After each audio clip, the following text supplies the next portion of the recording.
tayo sa Talugtog. Boundary ng Kuyapo tsaka Talugtog. Medyo maluwang to. 7.4 hectares. 74,516 to be exact. Hanggang pa yung boundary natin. Tapos may 6 na, sir, fish pan. 6 na fish pan. 6 na fish pan. Tapos rice land. May mga maliliit na na burol. Ito along barangay road po ito. Sir. Kapag ngayon kasi tag-ani. Tapos umulan pa, medyo basa pa ngayon. Pero ito pagka ginigradle to every pagkatapos ng harvest, pinaplat to. Nakakapasok po yung 4 wheels dito. Na yung kotse, ganyan, pwede po dito. Lalo na yung mga Innova, ganyan. Pwede. Ito along barangay road mga ma'am sir, siguro nasa 250 meters frontage nito. Barangay road. So sabi ni kuya, next year may budget na to. May budget na masisimento to kasi tuloy-tuloy to sa Talugtog. Ito kasing daan na to papuntang Kuyapo na to. Pag dito tayo dumaan, mas malapit. Wala pang 1 kilometro. Nasa cemented road ka na. Pero dito kami dumaan kasi may dadaanan lang po dyan sa Talugtog. So ito long barangay road. Pag nasimento to, mas mamahal to. Kaya ngayon, mura pa lang mga ma'am sir. Baka maibigan nyo to. May mga milina po tayo. Ayan. May mga saging. So medyo maluwang to mga ma'am sir. By the way, pangalan po ng seller natin to. Pangalan po ng magkapatid. Wala pong extrajudicial. Buhay po sila. Yan, medyo lang tong fish pond ngayon.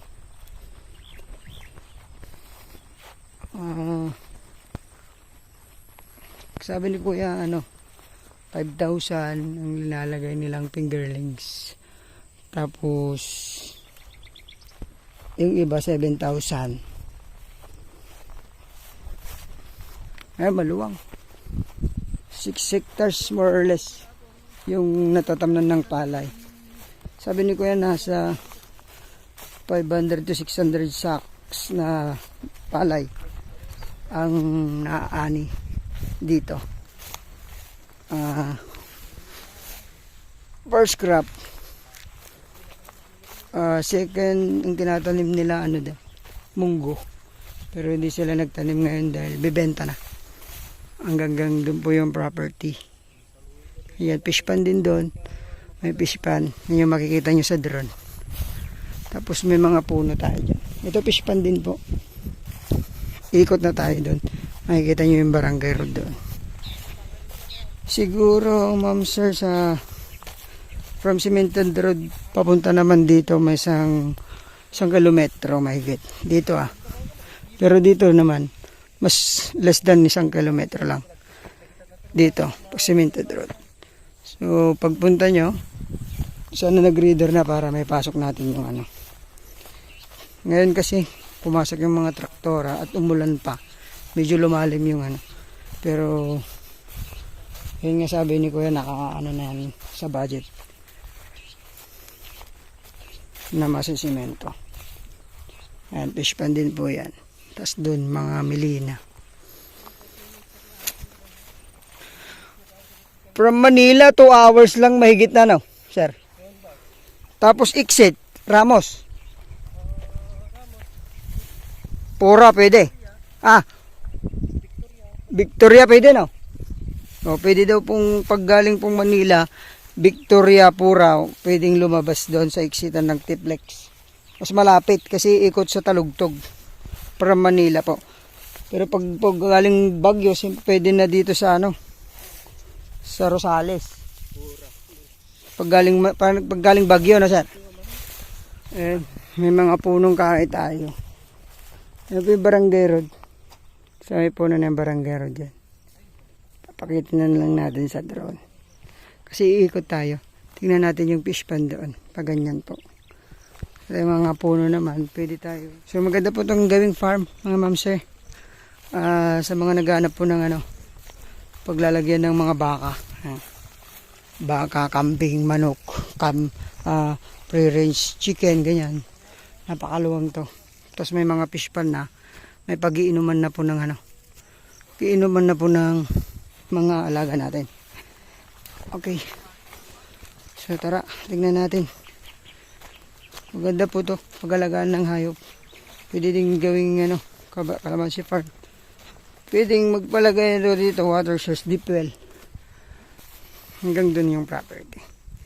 Tingnan natin yung maluwang dyan, 7,000 daw nilalagay na fingerlings dyan, na tilapia. Mga 30 minutes daw, sir, travel hanggang Tiplex. Pura Victoria, exit tayo. Ayan, barangay po ito? Baloy. So, para alam niyo pong i-google. Pero anytime pwede nyo i-visit to. Message nyo lang ako. Samahan ko po kayo mga ma'am sir. Ayan. Wow, dami. Ito maluwang. Fish pan, mahaba to eh. Kaya lang ubos na yung tubig ngayon. Oh, ginamit sa patubig. So pag nabili nyo to, I suggest na magpalagay po kayo ng deep well dito. Kasi sila po walang namang magamit na pagpalagay. Sabi ni sir, mga 2 tubo daw sa kabila.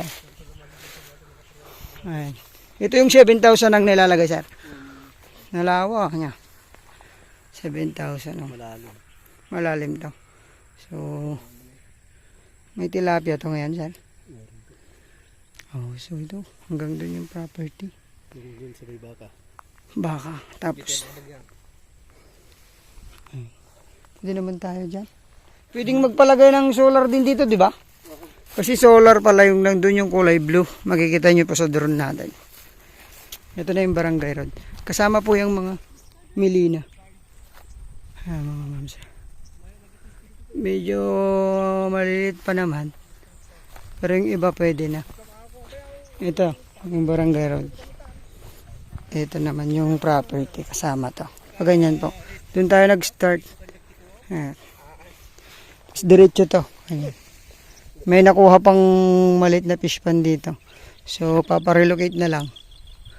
Pero visible yung property. Ayan. Ganda po. 74,516 ang total area. Talugtog. Price ni seller dito 8 million lamang. Try nating tumawad kay nanay kasi gusto na niyang ibenta kasi matanda na rin si nanay para ma-enjoy din niya yung pinagpaguran niya. So try lang natin, makasakaling makabawas pa tayo. Sagot naman yung capital gains sa ka-agent po eh. Ayun, maraming salamat po. Sana magustuhan nyo to. Bayan po ng Talugtog, Nueva Ecija. Ayan, 8 million ang price po. Maraming salamat po. Ingatan po tayo lahat ng Panginoon. God bless ating lahat.